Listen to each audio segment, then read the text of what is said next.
Nos toca ahora hacer un nuevo vídeo que ponga de manifiesto la cuantificación de cada uno de los parámetros que definen el diseño y el manejo de un pivot y que de alguna manera complementan muy bien lo que hemos contado en los vídeos anteriores para ponerle números a las cosas. Por tanto, vamos a hacer un ejemplo de diseño y manejo de un pivot.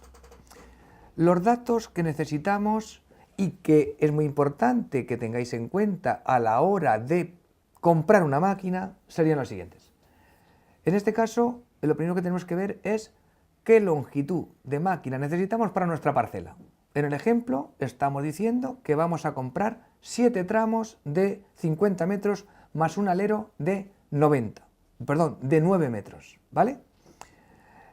Lo siguiente es definir qué tipo de aspersor voy a comprar. Bueno, siento que me ha salido un ejemplo con spray, porque yo para Uruguay recomendaría Rotator o Iwar, y si hace falta aspersor, por el tema de la dificultad de tipos de suelo y de infiltración que tenéis. Pero el problema lo teníamos hecho así, el ejemplo, y lo vamos a mantener. El siguiente paso es, ese emisor va unido a una presión de trabajo.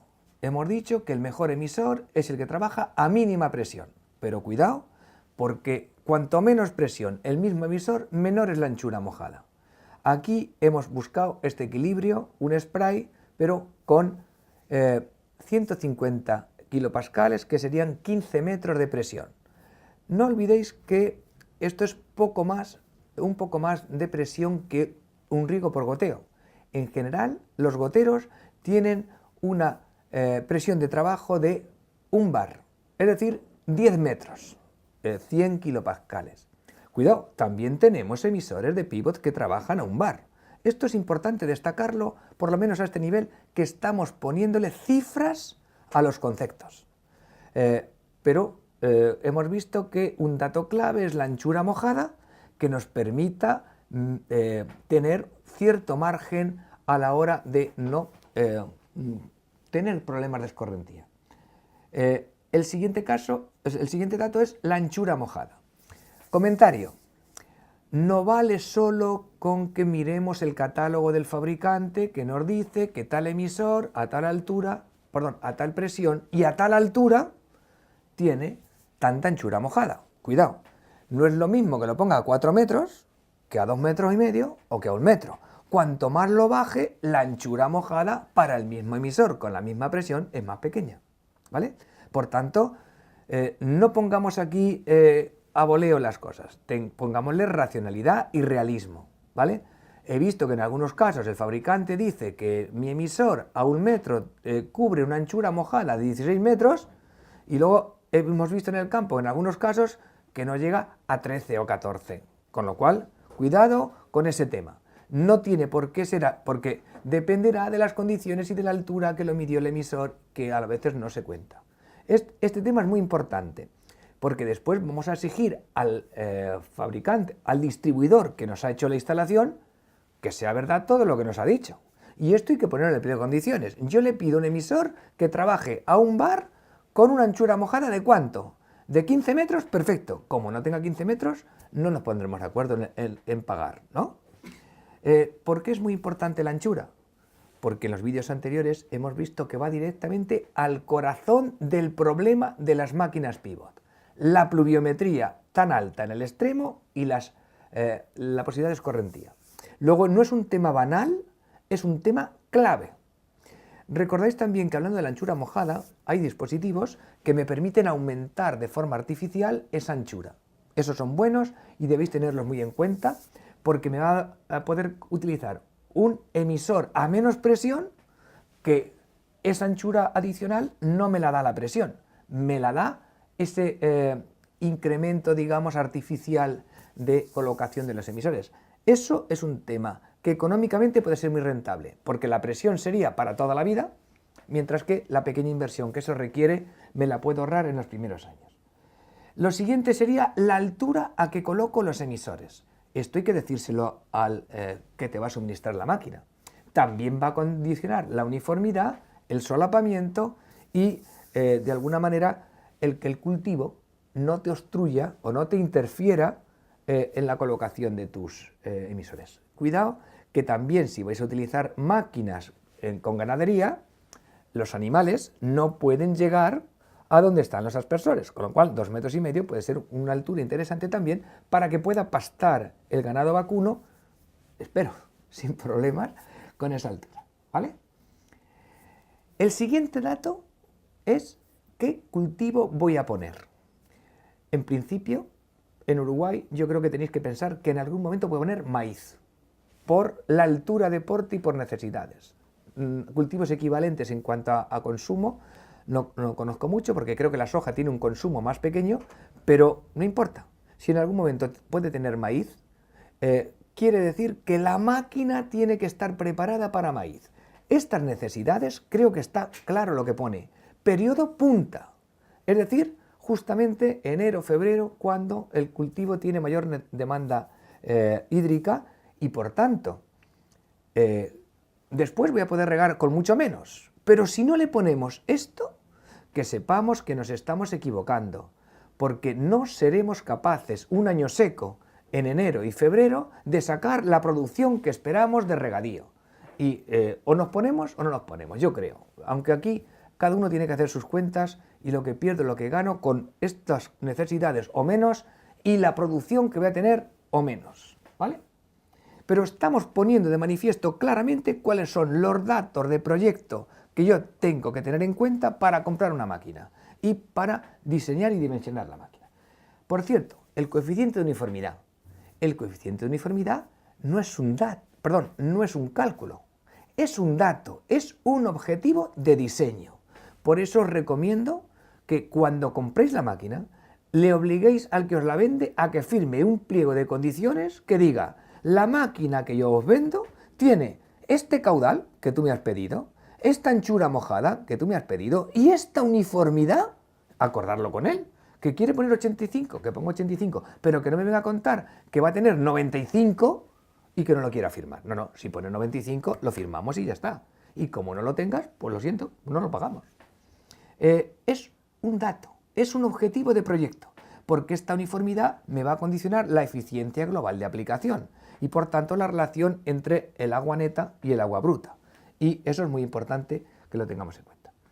Lo siguiente es pérdidas, ahí se me ha escapado, pone pérdidas por evaporación y arrastre, que sería en torno al 6-8%. Va a depender del número de horas que riegue de noche y de las condiciones de cada país. Yo os traigo esto como dato medio para la zona de Albacete en los proyectos que os he contado en otros vídeos que hemos medido. Me parece que son valores razonables, pero repito, Uruguay tiene que hacer su propia investigación para ponerle números a esto. Este es un dato también de proyecto y un dato previo a la instalación, porque me va a condicionar el resto de cosas que yo tengo que hacer. Lo del 82% del área bien regada es simplemente que utilizamos para calcular la eficiencia este concepto, por la metodología que podéis ver en la bibliografía de Keller y Bliesner, ¿vale? Quieto que se llama ido. El siguiente es definir el número de horas de funcionamiento de la máquina al día. Fijaros que todos son datos de proyecto. Esto es antes de empezar a hacer el primer cálculo y a pensar en comprar la máquina. Tengo que tener claro todo esto. ¿Por qué 20 horas al día? Porque en Uruguay tenéis 4 horas punta. Y yo creo que, por lo menos de los estudios que nosotros hemos hecho hasta ahora, el aprovechar el máximo, el número de horas valle y número de horas llano es lo que conduce al menor coste total. Recordáis que nuestro proyecto tiene que ser en esta línea, no menor coste de inversión, sino menor coste total. Coste de inversión más coste de energía, ¿vale? Bueno, estos son básicamente los datos previos a empezar a calcular. ¿Cuáles serían los cálculos que tenemos que hacer? Hombre, yo lo he llamado aquí ¿qué querría saber o qué hay que saber después? Lo primero es el caudal que tiene que descargar la máquina. Me va a condicionar el diámetro de tuberías de transporte, el diámetro de la tubería de la máquina y la dimensión de la bomba. Mensaje en este sentido. No vale cualquier bomba. La bomba tiene que estar perfectamente adaptada, sus curvas características, a las condiciones de presión, caudal y rendimiento de la bomba para la máquina. Mi recomendación es que en la medida de lo posible se ponga una única bomba para cada pívot, para que las condiciones de presión y de caudal en cada pívot no varíen. A veces se utiliza una bomba para 2 pivots con variador de velocidad, bueno, pero mucho cuidado con el tema. Una bomba para cada pívot nunca te equivocas, porque es garantizar que la presión y el caudal base para una buena uniformidad del pívot se mantienen siempre, ¿de acuerdo? Después veremos cómo lo calculamos. La siguiente es la pluviometría máxima en el extremo. Hemos hecho unos vídeos anteriores a este donde hemos puesto de manifiesto cuáles son los 3 parámetros fundamentales que definen la máquina y que me permiten identificar el manejo que tengo que hacer después de la máquina. Este es el segundo parámetro. Por tanto, vemos cómo calculamos la pluviometría máxima en el extremo, ¿vale? El tercero es la dosis. ¿Cómo gestiono la dosis de la máquina? En este ejemplo simplemente hemos tomado una situación. Hemos dicho cuánta dosis bruta media aplicará la máquina a una determinada velocidad, ¿vale? Para esta máquina en concreto. Pero después, el que me suministra la máquina, conocido esto, me dirá al 100% la dosis que echa o la lámina de agua que aplica, al 50, al 40, al 80, a cualquier velocidad, ¿vale? Esto es útil para el agricultor a la hora de manejar la máquina, porque según su programación de riegos, pues yo quiero aplicar tanta dosis a tanta velocidad. Recordar que la máquina pivot, la dosis, la lámina de agua que aplica, es fijarle la velocidad. Lo demás no hace falta ningún tipo de precaución. Aquí tenemos el primer cálculo. ¿Cómo determino el caudal que necesito para la máquina que yo he planteado como datos de entrada? La fórmula es muy clara. Luego podéis ver los manuales y ampliáis si queréis de dónde sale la fórmula. Pero esto es tan simple como... esto tiene que ver con las unidades que tiene dentro cada uno de los parámetros. Ni que decir tiene, que no he querido ampliar el tema este, pero lo voy diciendo. N, necesidades neta del cultivo en milímetros día, 8. ¿Vale? A, área de la parcela regada, que es simplemente pi r cuadrado. ¿Qué es R?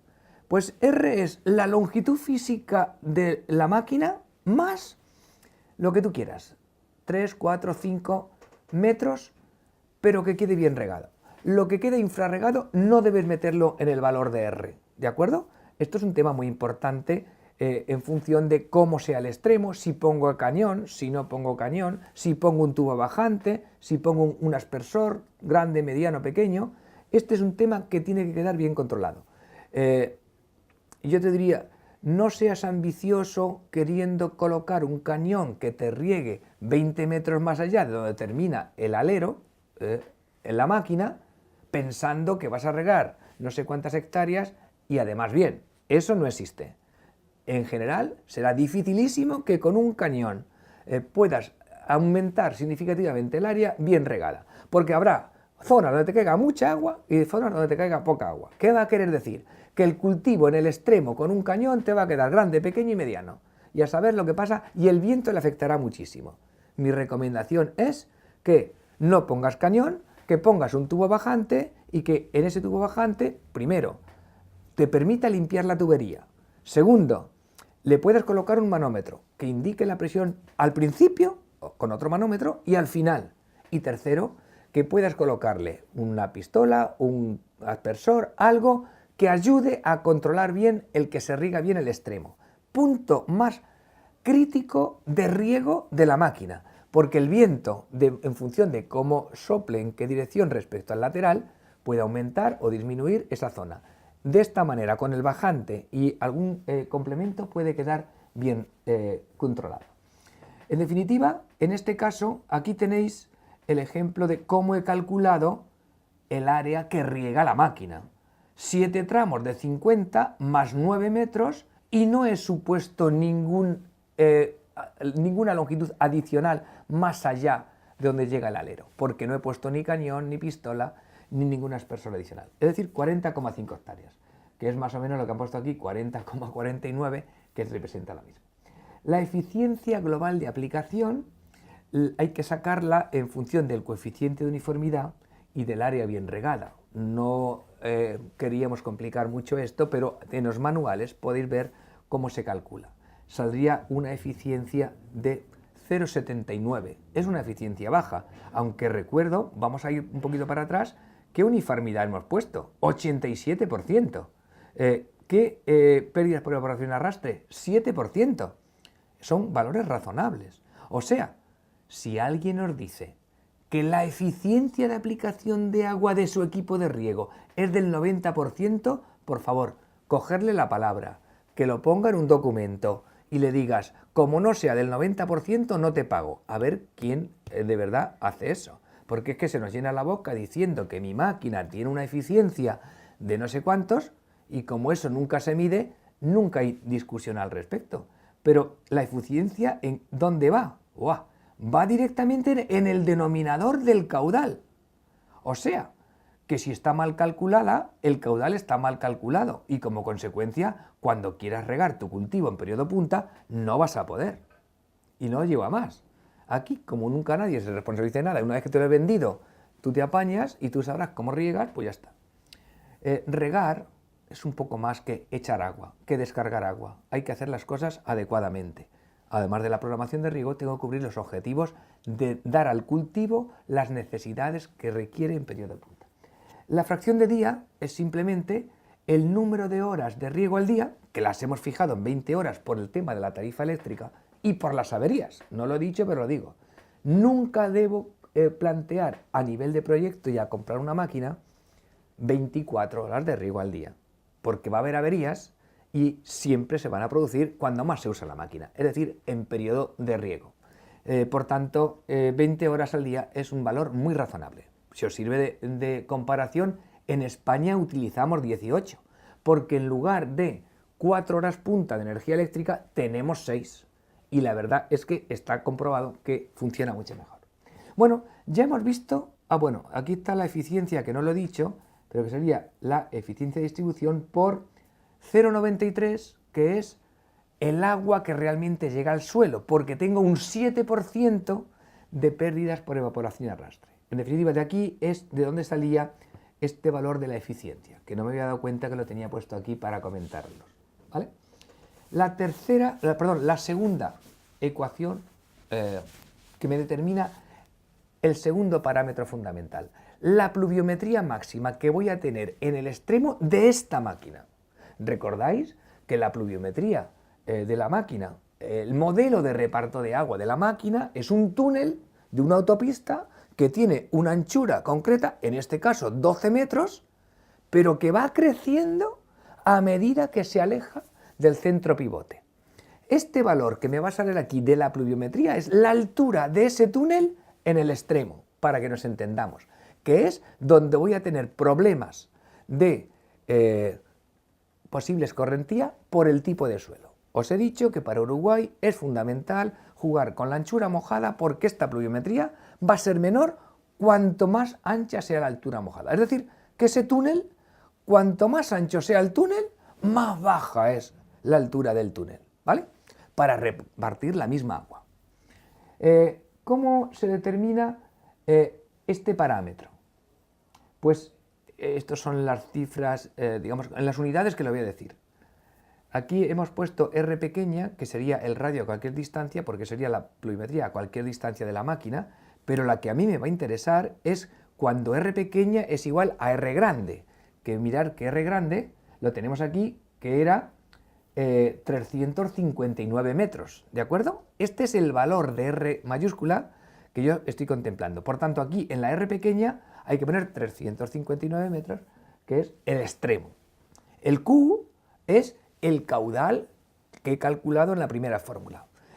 No quiero complicaros, aquí he puesto un Q sub S, que lo indicaría es que en realidad el caudal que llega al suelo no es el total que descargo, no es este caudal Q sub 0 que tengo aquí de 57,36 litros por segundo, sino que es un poquito menos. ¿Cuánto menos? Un 7% menos, que son las pérdidas por evaporación y arrastre. ¿Por qué podemos aquí poner un caudal? Podemos poner un caudal un 7% menos, porque el problema de la escorrentía no es con el caudal que descarga, es con el caudal que llega al suelo. Por eso he introducido aquí este pequeño matiz y que lo pongo aquí. Es el caudal anterior multiplicado por 0,93, que es la proporción de agua que llega al suelo. R, ya hemos dicho que es el radio total de la parcela, que a ver si me acuerdo de memoria, que es 359 metros. Y anchura mojada, he supuesto que era más o menos constante, pero la del extremo, que es la que me interesa, hemos dicho que era 12 metros. No sé si vais viendo arriba el concepto y abajo los valores que he puesto. Repito, R en metros, Q en litros por segundo, R en metros y la anchura mojada en metros. Y la pluviometría me sale en milímetros hora. Los coeficientes tienen que ver para que esto sea así. La tercera y última ecuación, altura bruta media aplicada, va a depender de la velocidad. Como hemos explicado antes, el modelo de distribución es constante, pero la cantidad de agua, la lámina de agua que cae en cada punto, depende de la velocidad con que lo mueva. Esta fórmula me lo pone muy fácilmente de manifiesto. ¿Qué significaría dosis bruta o lámina de agua que aplica el sistema? Volumen que aplica al dar un riego a la parcela partido por el área de la parcela. Si el volumen lo mido en litros, el área lo mido en metros cuadrados, ya tengo los litros por metro cuadrado, es decir, los milímetros de altura de lámina de agua que aplica la máquina en un riego. ¿Cómo determino el volumen que aplica la máquina en un riego? Pues es muy fácil. Si el caudal, que son los litros por segundo, yo le multiplicara por el número de segundos que tarda en dar la vuelta a la parcela, en hacer un riego, tendría el número total de litros que yo he aplicado a la parcela. Si lo divido por el área de la parcela, ya tendría los litros partido por metro cuadrado. Es decir, fijaros las unidades, 57,36 litros por segundo. Quieto que tengo que calcular el tiempo que tarda la máquina a la velocidad que yo he dicho en dar la vuelta, que es el cálculo que teníamos aquí debajo. La máquina, como hemos dicho, se mueve en base a la velocidad de la última torre. La última torre está antes del alero, es decir, a 350 metros. Por eso, la longitud que tiene que recorrer la máquina para dar una vuelta es 2pi por 350, que es lo que tenemos aquí. ¿Y a qué velocidad va a ir la máquina? Esto está un poco ahí junto, pero es 1,8 metros por minuto de velocidad máxima por 75%, porque queríamos calcular qué dosis da la máquina al 75% de la velocidad máxima. No recuerdo si he destacado en los datos, vamos a mirarlo, no lo he puesto, tendréis que incluirlo aquí. La velocidad máxima a que va la máquina es 1,8 metros por minuto, porque si no, aquí no podría hacer este tema. ¿Vale? Pues, bien, ya tendríamos que el tiempo que tarda la máquina en dar una vuelta sin estos minutos, es decir, 27,1 horas, que es lo que pongo aquí como tiempo de riego. Lo tengo que multiplicar por 3.600 porque el caudal viene en litros por segundo. Y lo divido por el área, que son pi r cuadrado, el r es 9 metros más que la longitud de la última torre, y me aplicaría 13,82 milímetros. Bueno, pues esto es lo que en principio quería contaros como un ejemplo de cómo afrontar los conceptos que hemos manejado y los números que salen a la hora de pedir una máquina. Ni que decir tiene que a continuación habría que analizar el proceso de qué va a pasar con esta máquina, si va a tener o no escorrentía. Eso supera el objetivo de este vídeo y habría que ampliarlo posteriormente. Podemos hacer ese vídeo cuando se pueda, pero de momento nos vamos a quedar aquí. Muchas gracias.